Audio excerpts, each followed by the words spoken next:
What's up, everyone? Welcome back to Moments with the Marcelins. My name is June. And my name is Stephanie. We are the Marcelins. Our moments together will be centered on three things: transparency, tools, and truth. We have a trip awaiting us. Yes, we do. We are going to Vegas. I know, in just about 48 hours. Yeah. We're going to be, because we're not counting today, obviously. Mm-hmm. We're the day together. So, in about Yes. 48 hours, Yeah. we're going to be on a plane to Las Vegas. Never been before. I don't think I've been past Midwest. I don't know if Texas or Chicago is further. Yeah. But yeah, I haven't been out of the Midwest, and so I'm excited about Yes, that. same here. I've never been out west either, so it'll be fun. The farthest I've been to is like Oklahoma and Texas, so it'll be cool. We'll be in a different time zone too, so 3 hours behind. we'll see how that goes. Yeah. So we actually might be uploading something fun in regards to our Las Vegas trip, so stay tuned. If you want to receive all the notifications, make sure to subscribe for all of our uploads and videos. That was a great segue. I love that. That was so good. Yes. Awesome. So what are we talking about today? Today we're talking about his and hers point of view relationship edition. So we have a couple questions, not necessarily like stereotypes, but just different just our thoughts on certain like big relationship questions that people have asked. Yeah. And so we're going to get right into it. Yeah. So the first question is, do you think guys or girls love more in a relationship? Interesting question. Yeah, very interesting. So I think that the love is the same.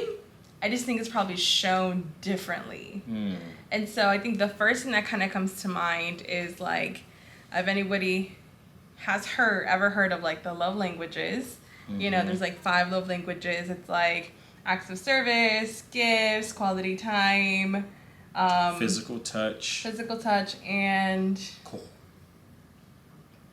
Acts of service, gifts, quality time, physical touch, and words of affirmation. How can I forget that? That's like that's like yours. That's mine. Yeah. Oh my goodness, yeah. So those are the 5. So based on this theory, it's like, you know, that you receive and show love based on these 5. Everyone has the 5, but they're just in different orders for everybody. So I think that, again, like everyone, I think that both men and women love hard or love the same. It just can probably be shown differently. Absolutely. And there's like different contributing factors as to why someone might show love in a certain way or think that showing love this way versus that way is more loving. You know what I mean? And that's just based maybe on what you've seen, what you grew up with, what love was shown to you, how like open and vulnerable like you were allowed to be when it came to love, like at home and different things like that. So I don't know. What are your thoughts on that? It's interesting that you kind of bring up the 5 love languages. I think it's a great book, great tool set, and things like that. I would just kind of caution, however, I know we were kind of having a conversation prior to the recording that sometimes when it comes to the 5 love languages, it's like either you love me in this way or you don't love me. Right. And I think it's important to understand that everyone, like you stated, is designed differently. And so look at how that person might love you, because for someone to change the core of who they are to demonstrate their love can really be It's not going to happen Yeah. overnight. Yeah. First of all, it's not going to happen overnight. Secondly, like someone's going above and beyond their comfort zone, like you mentioned. Yeah. And so I think it's important that although it's good for you to know, like, you know, what love languages, like, you know, matter to you. For example, for me, it's like quality time and stuff like that. So it's like, that matters to me, and thankfully, we both kind of have like the same love languages. For sure. In certain areas, and other things like don't really matter to one of us. But but the other part of that is like, you know, if you are going above and beyond in the way that you normally love, and that's not like my preference, I still need to celebrate that, and I still need to thank you for that. Yeah. You know what I mean? Because you're still loving me. It just may be in a different way. Maybe it's not like, you know, if your love language is like gifts, maybe it's not like getting gifts all the time or whatever the case is, or, you know, whatever. But maybe they're constantly doing things as an act of service to show you that they love you. So within that it should be celebrated and thanked at the same time. Absolutely. You know what I'm saying? Yeah, I completely agree. Yeah. The next question that we have here is, why do you think it's so hard for guys and girls to communicate with one another? So I think this is a great question. I think part of it, to kind of touch on the first point that we did, is upbringing, communication, and what did that look like when you were growing up. For some people, communication or solving issues was yelling back and forth with one another. Yeah. And that was normal to get your point across, and you can say whatever if you're upset, but hey, don't worry about it, it's just words. Yeah. And we know that is far from the truth, because words do carry weight and words do have power. To go along with upbringing, I think culture, Very true. some cultures, in some cultures, the women don't really have a voice, and whatever the male says, it's what goes. And so if you get into a relationship with someone who comes from that type of culture, that might be an issue that you kind of run into as well. And so those are some things that kind of come to mind for me when I think about people, or the challenges sometimes that come when it comes to communication. What do you think? Yeah, I think adding on to that is maybe even like past like relationships, and just probably what that used to be, and maybe if they didn't have a good relationship, or even if they did have a good relationship, they bring that and like compare it to their current one. That's good. And so it's like, if there was a toxic relationship, didn't handle conflict well, so therefore it's kind of like they're bringing that stuff in, and then if it was good, then at the same time, like, they have these expectations that it has to be this way with this new other person too, and then they're not like meeting and speaking in the same frequency, so then you lose that communication as well. Yeah, I think also just kind of media kind of plays a part in that as well. You see the memes, you see the jokes, the TV shows, and and we'll get into that into our other points, but sometimes what we view, what we consume, and we sometimes think, hey, it doesn't play a role in how we sometimes can interact with someone, but little do we know, sometimes that can just be a seed planted in our subconscious, and so what we view. And so that's why we got to be careful with some of the things that we watch, because we can take those things, if we're not careful, and try to implement those things in real life. And it's like, no, baby, that's a TV show. That's a movie. They are actors. You don't do that in real life, because if so, you're going to get jabbed or stabbed. So, yes.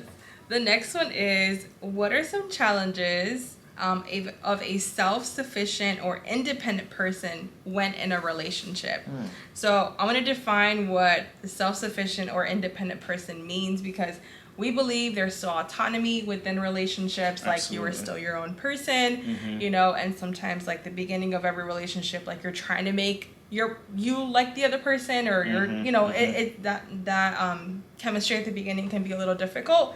But what I mean by self-sufficient and independent person is that a person who has been raised to, produce and do everything themselves, and resist the help in most areas in their life. Yeah. So it's like you're keeping someone at bay because you feel like you have to do and produce everything. Yeah. And so what I would say some of those challenges would be is that because you still have a me and not we mentality, like, that person may feel like, you know what I mean, they're not included in most parts of your life. And so at least in me, I believe that relationships should be open to where you should be willing and able to kind of share and be okay with the asking for help. And so sometimes what can happen is that if you feel like you're this independent person and you have everything, again, you keep someone at bay, they're not involved with like with areas or even decisions that you make.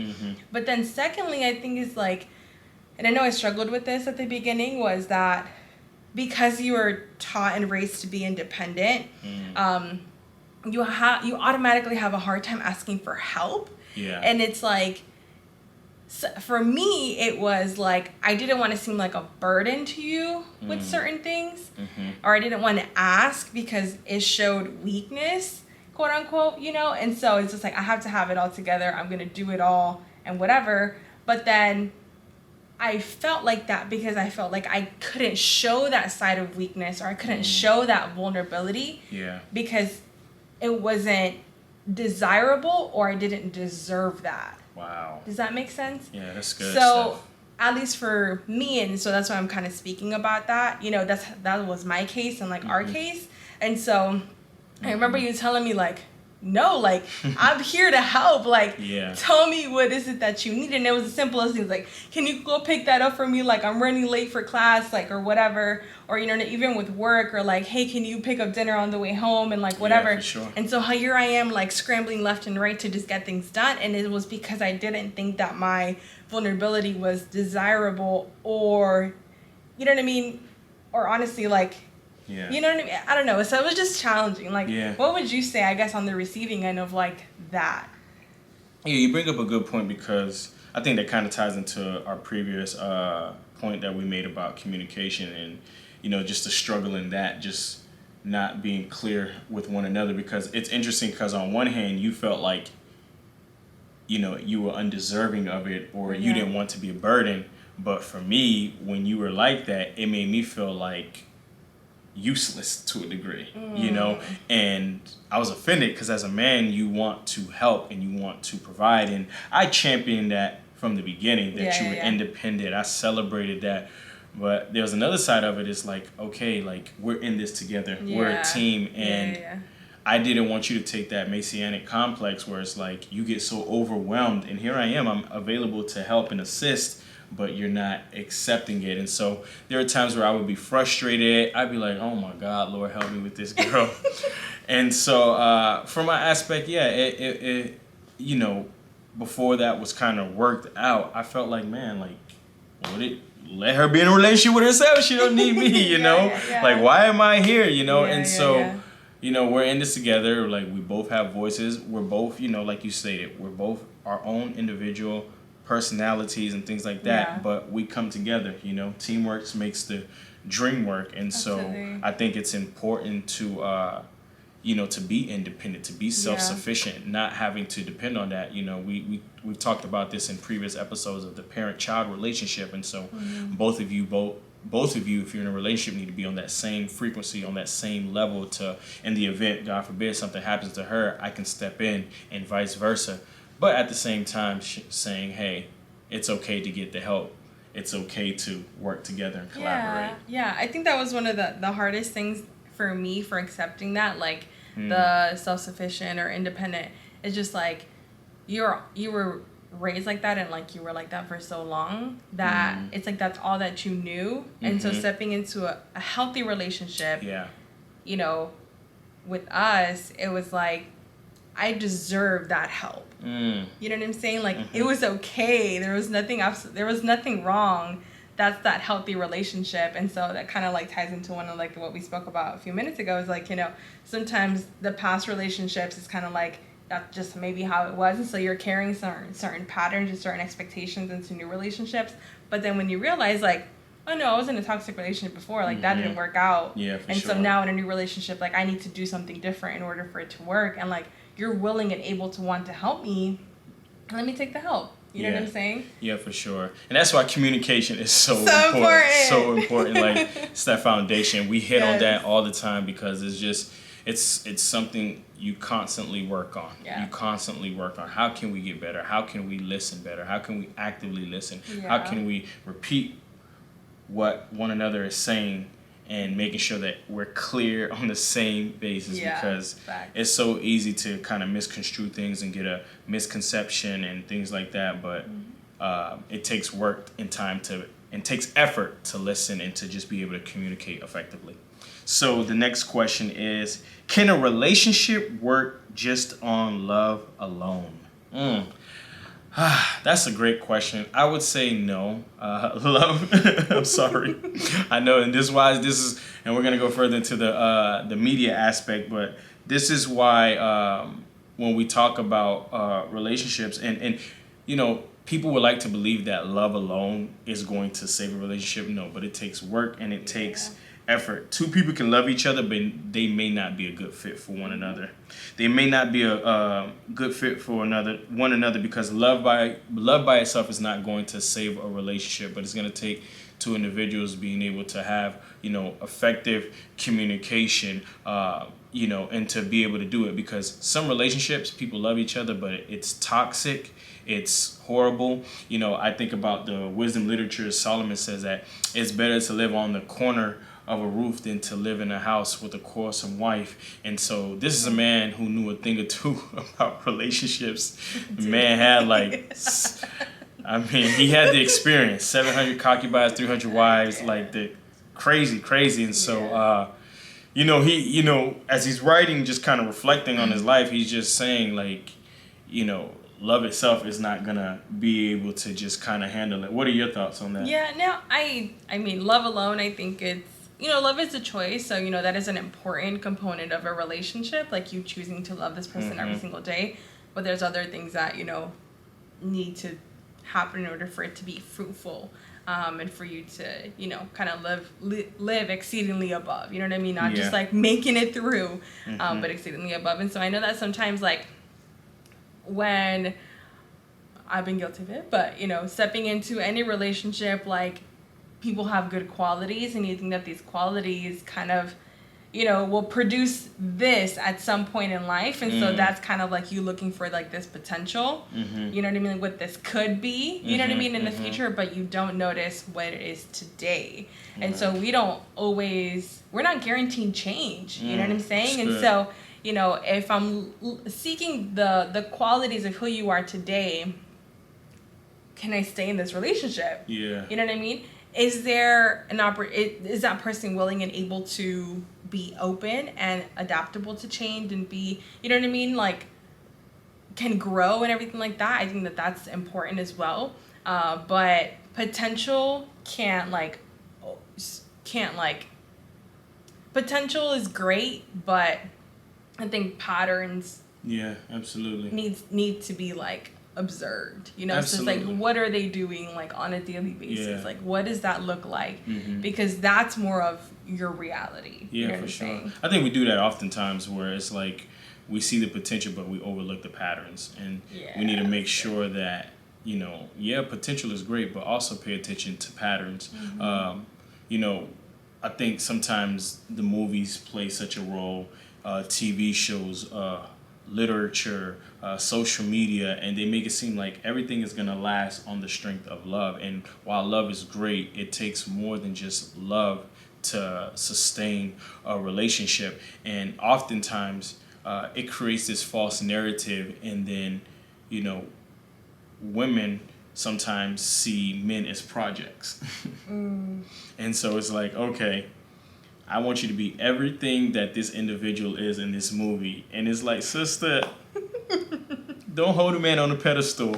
Fellas, don't hold a woman on a pedestal. They're just going to let you down. Trust me. And so this happens where it's like men don't want to feel or seen as if they're a project. And so I think from a guy's perspective, sometimes, a lot of times when I see in relationships, is that, a woman looks at a man like, okay, he's like that. They don't pay attention to that pattern. And so they're like, subconsciously they say to themselves, oh, I'll change that. Oh, he'll change that for me because he loves me. Or he'll be able to do this because he loves me. And then y'all are in a relationship, 2-3 years have passed by, and he's still the same way that he was, or he still has some of the same habits, and you're frustrated and you're worried.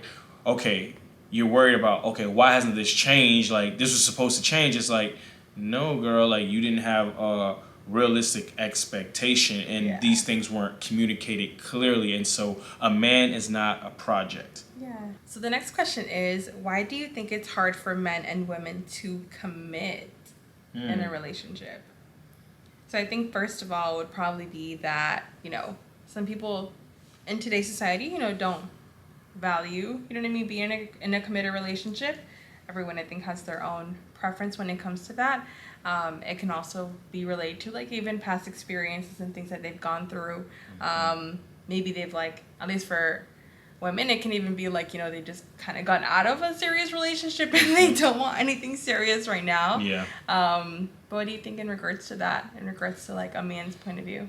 I'm gonna shoot some bail for my fellas, because I know oftentimes like it's always this stigma that men don't want to commit, and I think that could be several factors. And sometimes when this topic is brought up, always because they just want to be with every woman, and it's like that might be true for some situations, but other situations it can be other things. Like for me, like going back to just kind of what we see in TV, what we see in movies and things like that, we see a lot of the times where a man is what's the word, demasculated. Yeah. And what I mean by that is you see these movies like, and it was, I love this movie, it was a funny movie, but for example, Think Like a Man, right? And you see Kevin Hart, who's like in a relationship with his wife, and Wendy Williams, who's playing the wife in that character. And so, she doesn't really make an appearance in the movie, but like when they do have those scenes, it is like, it's hilarious, but at the same time, it's like cringeworthy, because it's like, what are you doing? Where you at? And all this. And like, she like bossing him around and all of this. And so we laugh at those things, but I think even, going back to what we were saying earlier, like when you see that so often where a man is just kind of demasculated and, meant to seem as weak, a male viewing that who doesn't have a good or firm foundation on, what marriage looks like, can look at that and say, well, I want nothing to do with that. I want nothing to do with that. I don't want to be told what to do. I don't want to be ran over. I don't want to be a project. And so a lot of the times we see these men not wanting to commit because, like you stated, they don't see the difference between marriage and, being together. And that's just a whole different avenue and category. Yeah. But I think a big part of it is like probably growing up, they didn't see marriages that were healthy. Like a lot of men didn't see healthy relationships between father and mother, and 1 and 2 marriages are sometimes end up in divorce, or if they do stay together, it's not a healthy one. And so why get married? Yeah. For that's what the mentality is for some men. Yeah, no, I can see that. I think that another reason why people may, and this can be both men and women, that they don't want to commit is because they're scared that maybe things might change in a relationship. That's good. Like once it gets serious, the fun is taken out of the relationship. And then it just becomes like all the rules and expectations and whatever, even though, there still will be that, but things just change, right? Yeah. And so it's like, if you're married, it's kind of like, there's things that may not happen anymore, and this can be like, dating or, the pursuit or whatever the case may be, or like the fun, or they feel like they're going to fall out of love. So I feel like because of things that they maybe have seen or have heard from other people that happens once you commit, there may be that fear of that. Yeah. You know what I mean? That things are going to change. And so it's like, I don't want to commit because I like how we are and, whatever. But it's like, things will change, but things don't have to change in a negative sense. For the worse, yeah. You know what I'm saying? And I think it's just maybe becoming just aware of like what those fears are. So the last question is, why do you think men cheat or women cheat? What do you think? So I think cheating is actually a symptom of something. Not necessarily like the core reason why. There's like more to the surface as to why people cheat. So some of those things can be, they just don't, they want to be out of the relationship, obviously. It can be out of, spite, out of anger. It could be neglect. It could be falling out of love. And honestly, just like a lot of variety of different things. So I think cheating is a symptom of something greater. What would you say of those things? Yeah, it's kind of touch on what you said, as what you just covered were pretty much symptoms of why people cheat. I think the core reason at the core of why people cheat is that, we emotionally use people to fulfill the loneliness that we carry.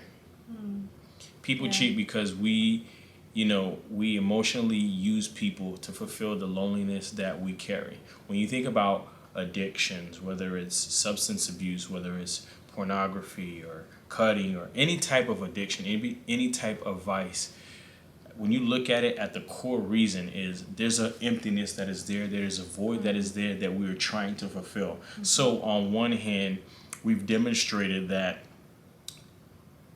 we want to survive. Because when we cheat or when we, go or tap into our vices or our addictions and things like that, that is a way to escape and to soothe ourselves from the pain of the world that we're in. And so in one aspect, you're showing that, hey, you want to fight.